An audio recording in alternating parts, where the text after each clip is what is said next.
Dan insya Allah kita akan masuk pada malam ini lebih dalam membedah buku ini, yaitu kitab yang kedua atau bab yang kedua tentang masalah taharah dan rahasia-rahasianya.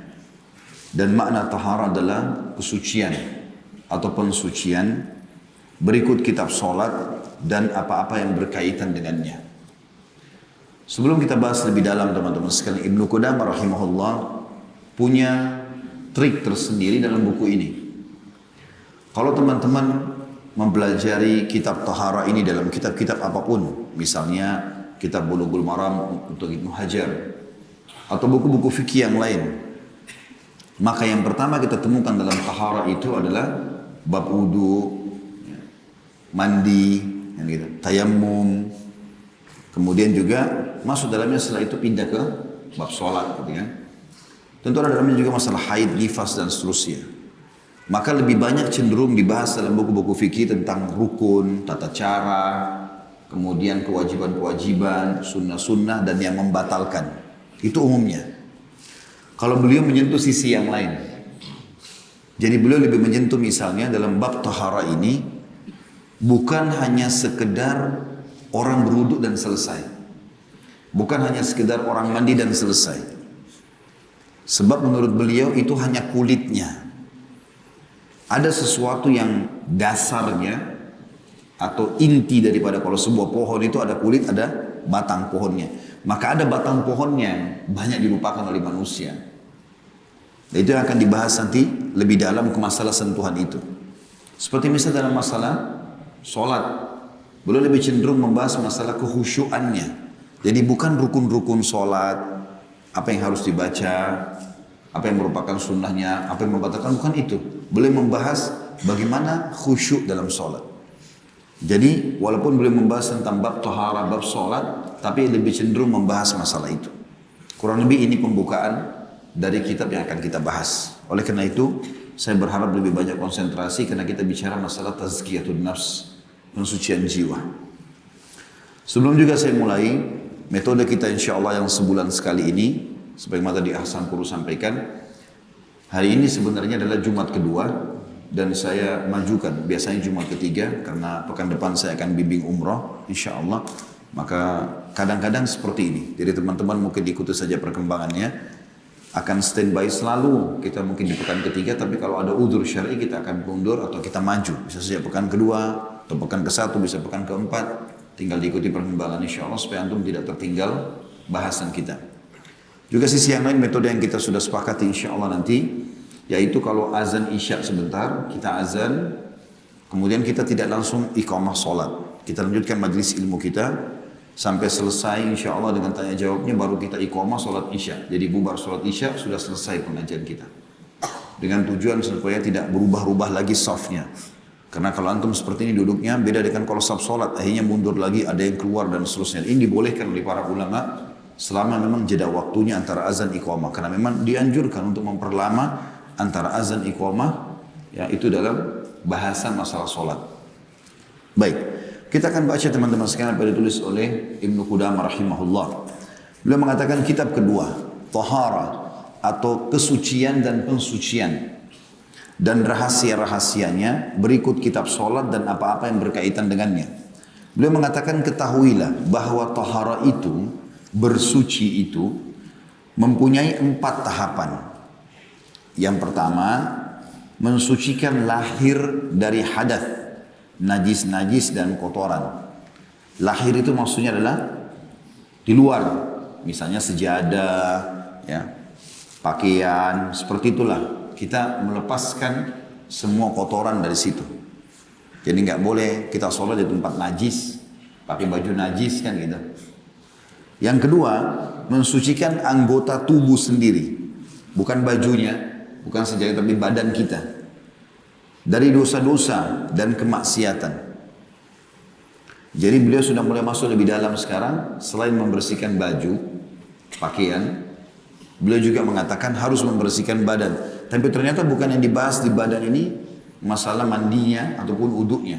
Tapi beliau membahas tentang menyelamatkan sentuhan tubuh dari kemaksiatan. Masuk dalam bab taharah.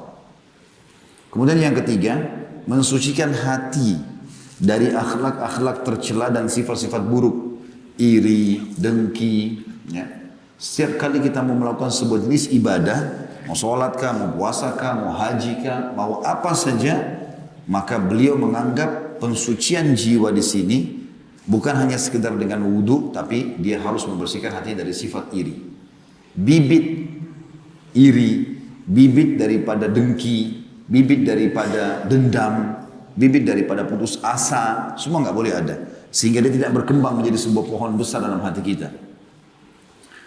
Begitu juga yang keempat, seperti misalnya contoh yang ketiga ini, antum hadir di majelis ilmu begini, tujuannya tidak ada kecuali lillahi ta'ala. Nggak ada rasa karena ingin bersaing sama orang, ya, atau hanya sekedar ingin mencari kesalahan orang, atau apalah. Ya.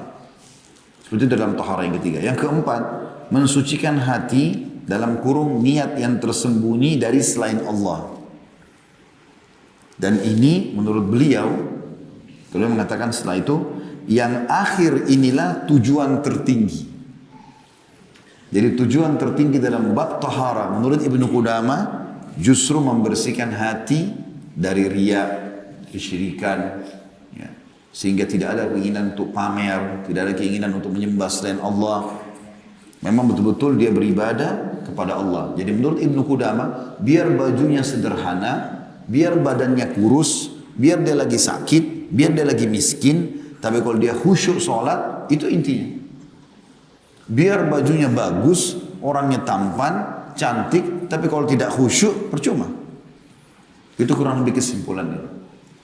Beliau mengatakan, yang akhir ini, mensucikan hati atau niat yang tersembunyi dari selain Allah, tujuan tertingginya kitab tahara. Barang siapa basirahnya kuat, basirah itu seperti semacam dorongan positif dari dalam hati untuk mengenal Allah. Ya. Keimanannya. Niscaya yang mencapai ketinggian untuk meraihnya. Dia bisa mencapai itu. Karena bagi dia targetnya selalu Allah. Tidak pernah berpikir imbalan dari manusia, yang dia pikir adalah Allah subhanahu wa ta'ala melihatnya dan Allah punya cara memberikan kepada dia balasan.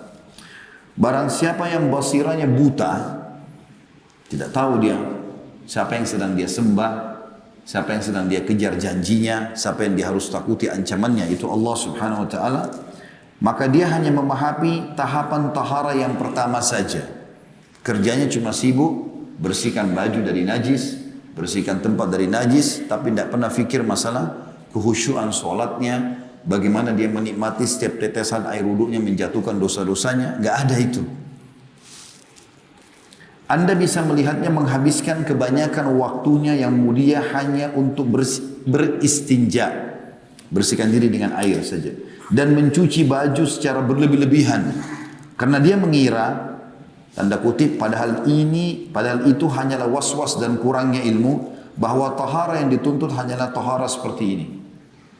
Dia berpikir bahwasanya yang Allah suruh dia bersuci itu hanya wudu, hanya mandi, hanya baju bersih. Dia nggak pikir yang lainnya.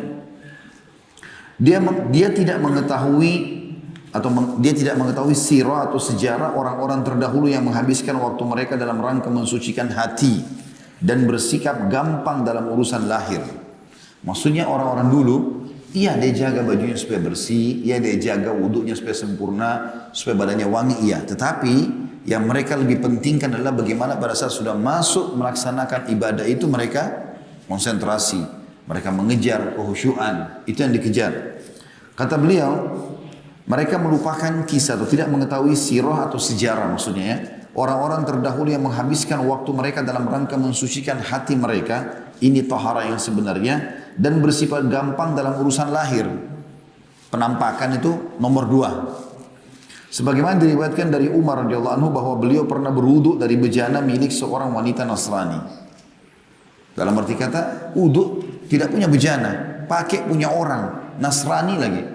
Tapi nggak penting bagi Umar. Karena yang penting bagi Umar adalah kehusyuannya. Mereka hampir tidak mencuci tangan mereka dari sisa makanan. Karena kadang-kadang kalau makan makanan umumnya mereka makan yang kering, roti kering, sedikit aja minyak gitu kan. Sehingga tangannya tidak kotor. Mereka tidak terlalu peduli dengan masalah itu. Mereka sholat di atas tanah, tidak ada sejadah pun oke. Sholat, tempatnya berdebu pun oke. Yang penting tiba waktu sholat. Berjalan tanpa alas kaki. dan berijmar, ya, beristijmar atau bersuci dari buang hajat hanya dengan batu saja. Kan kita boleh pakai istinja air, boleh pakai istijmar, pakai batu kering, gitu kan.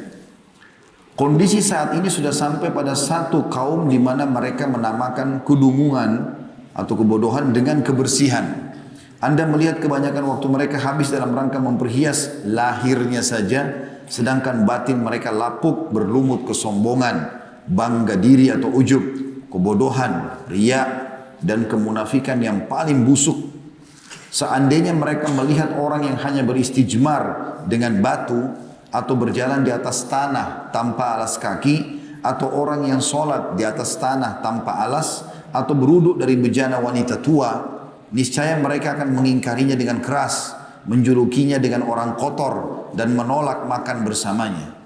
Lihatlah bagaimana mereka menjadikan kesederhanaan yang merupakan bagian dari iman sebagai kotoran dan kebodohan sebagai kebersihan. Membalik perkara yang mungkar menjadi ma'ruf, yang ma'ruf menjadi mungkar.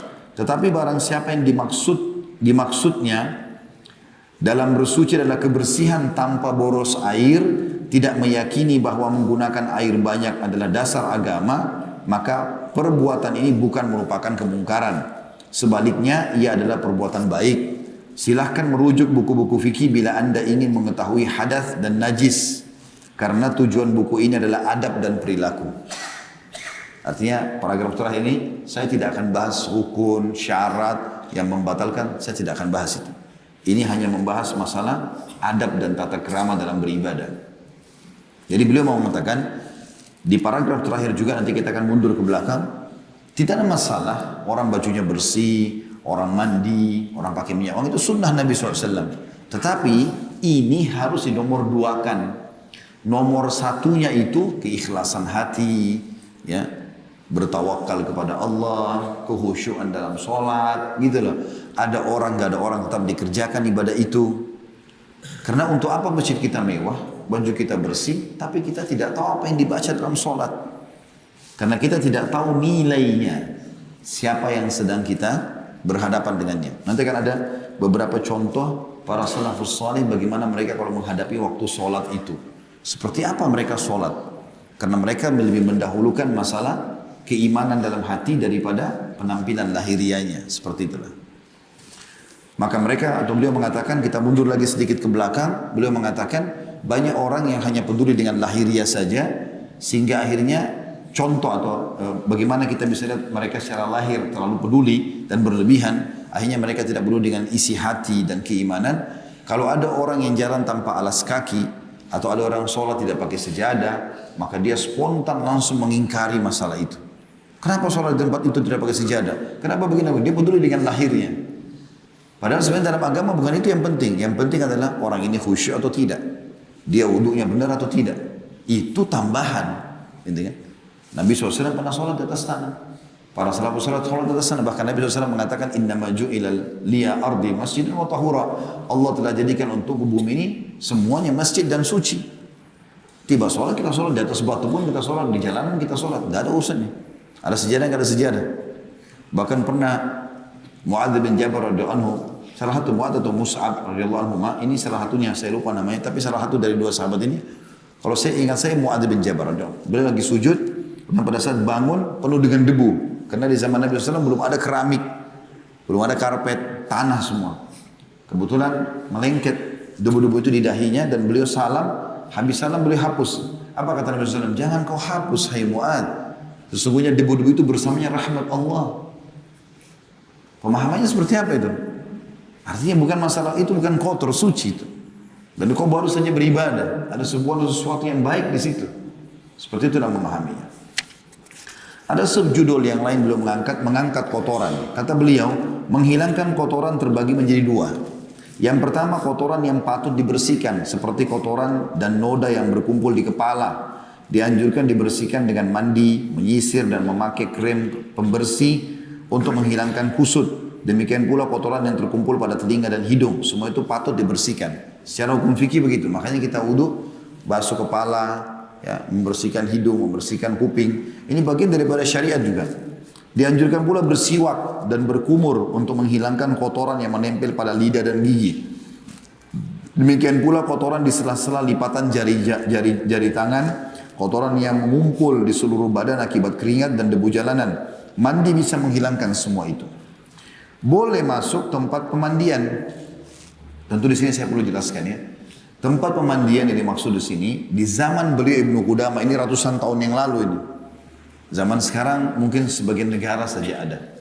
Zaman dulu tuh karena orang tidak punya kamar mandi dalam rumah, mereka biasa mandi pergi ke padang pasir, pergi kemana-mana, maka ada sebagian orang buka pemandian umum. Tetapi untuk laki-laki semuanya, perempuan semua. Tidak dicampur aduk kayak kolam renang kita sekarang. Dan itu biasanya kamar-kamar mandi ini dipakai, ya, umumnya dipakai di musim dingin. Karena mereka siapkan air hangat, maka orang mandi masing-masing. Gitu kan.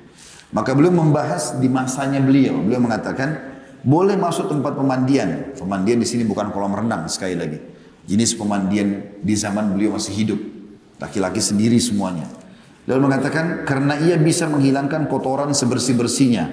Karena para sahabat Rasulullah SAW juga memasukinya. Akan tetapi siapa yang masuk hendaknya menjaga auratnya agar tidak dilihat oleh orang lain dan tersentuh olehnya, maksudnya oleh orang lain. Berarti di sini, walaupun orang harus masuk pemandian umum, ya, beliau bahas begitu, maka ada sisi keimanan yang harus difahami. Yaitu tidak boleh terlihat auratnya oleh orang lain. Ya, orang sekarang masuk di spa, masuk di apalah ya, yang zaman sekarang mungkin untuk membersihkan diri, merawat diri dengan alasan, tapi dia sudah tidak punya malu pada saat masuk akhirnya harus membuka auratnya. Sementara membuka aurat ini walaupun di depan sesama jenis tidak boleh. Sesama jenis pun tidak boleh. Laki-laki sama laki-laki tidak boleh telanjang sama-sama. Perempuan sama perempuan tidak boleh. Kata Nabi SAW dalam sebuah hadis yang sahih, janganlah laki-laki satu sarung dengan laki-laki yang lain. Dan jangan perempuan satu sarung dengan perempuan yang lainnya. Ini semua untuk menutup pintu-pintu homoseksual, lesbian, dan juga yang lainnya. Kata beliau, orang yang masuk patut mengingat panasnya api neraka saat merasakan kehangatannya. Karena kan tadi saya bilang pemandian itu pakai air hangat. Jadi beliau bilang kalau orang mukmin itu dia masuk ke sebuah fasilitas yang dia sedang lakukan, kan mandi bagian daripada syariat, boleh. Tapi kalau dia sedang mandi, maka dia harus hubungkan dengan keimanannya. Gak boleh begitu saja dia mandi. Misal dia mandi air hangat, maka di sini kata beliau harusnya dia mengingat panasnya api neraka saat merasakan kehangatannya. Karena pemikiran seorang mukmin selalu berkelana menjelajahi segala sesuatu dari perkara dunia. Lalu dengannya dia mengingat akhirat. Sebab yang mendominasi seorang mukmin adalah perkara akhirat. Seumpama rembesan setiap bejana menunjukkan isinya. Perhatikanlah, seandainya sebuah tempat yang ramai dimasuki oleh tukang kain, tukang kayu, tukang bangunan, dan tukang tenun. Kamu melihat tukang kain, misalnya kalau pasar, pedagang kain, pada saat masuk pasar, maka dia akan memperhatikan kain-kain. Juga memperhatikan harganya. Tukang tenun melihat kepada tenunan kain. Tukang kayu melihat ke atap rumah. Dan tukang bangunan melihat kepada tembok atau ke tembok. Demikian pula seorang mukmin, bila dia melihat kegelapan, maka dia teringat kegelapan alam kubur. Bila dia mendengar suara yang menakutkan, maka dia teringat tiupan sangkakala. Bila melihat kenikmatan, dia teringat kenikmatan surga. Bila melihat siksa, maka dia teringat azab neraka. Jadi maksudnya, apa yang sedang kau hadapi ini jangan hanya lewat begitu saja. Jadikan semuanya ada hubungannya dengan masalah keimananmu. Walaupun itu sifatnya sunnah yang sedang kau lakukan. Jadi kalau kita lagi makan makanan enak, kita pada saat itu dianjurkan oleh Ibnu Qudamah rahimahullah untuk membayangkan kenikmatan surga. Sehingga kenikmatan ini dari kecil. Dan kita termotivasi untuk mengejar yang di sana. Tentu butuh ilmu ya. Dibaca misalnya kita suka makanan. Makanan kan setiap hari kita makan. Coba cari tulisan-tulisan yang berhubungan dengan masalah makanan-makanan dan minuman ahli surga misalnya. Gitu kan? Seperti itu. Atau kita lagi kebetulan di rumah mati lampu gelap.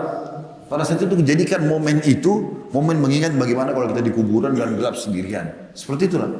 Pada saat kita lagi takut, kena ada mau serangan musuh, atau ada suatu kejadian misalnya, kita bayangkan bagaimana kalau terjadi pada hari kiamat nanti.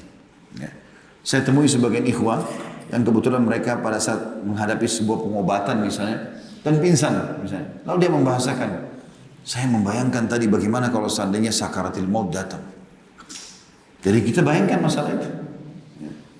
Kita bayangkan bagaimana kalau malaikat maut datang. Saya pernah coba terapkan dalam hidup saya. Saya pernah satu kali subhanallah dirawat di Jakarta.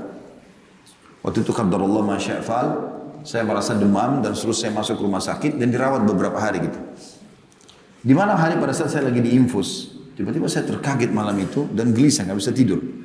Saya mau kamar mandi pun berat sekali rasanya badan ini gitu kan. Lalu saya coba, ya, pada saat itu maksakan diri berdiri, lalu saya coba sholat sambil duduk. Karena tidak mampu waktu itu sholat berdiri, lagi sakit luar biasa gitu. Tapi tiba-tiba saya entah kenapa membayangkan apakah memang saya masih bisa hidup setelah ini. Kalau seandainya malaikat maut datang sekarang dari belakang, ya, gorden rumah sakit ini bagaimana keadaan? Tidak ada yang tahu saya lagi sendirian, ada istri saya lagi tidur waktu itu menemani saya. Kemudian bagaimana dengan kalau misalnya saya masih punya utang, saya masih punya tanggung jawab, bagaimana hisabnya semua hari kiamat? Saya tidak sengaja langsung nangis sendiri. Ternyata hanya sekedar membawa diri ke situ, Allah sentuhkan dalam hati kita. Sudah cukup untuk kita ingat itu. Sampai saya datang, tuh saya nangis itu di saya dia datang. Kenapa? Ya, saya tiba-tiba membayangkan kalau dari belakang gorden ini ada malaikat maut datang sekarang mencabut roh saya.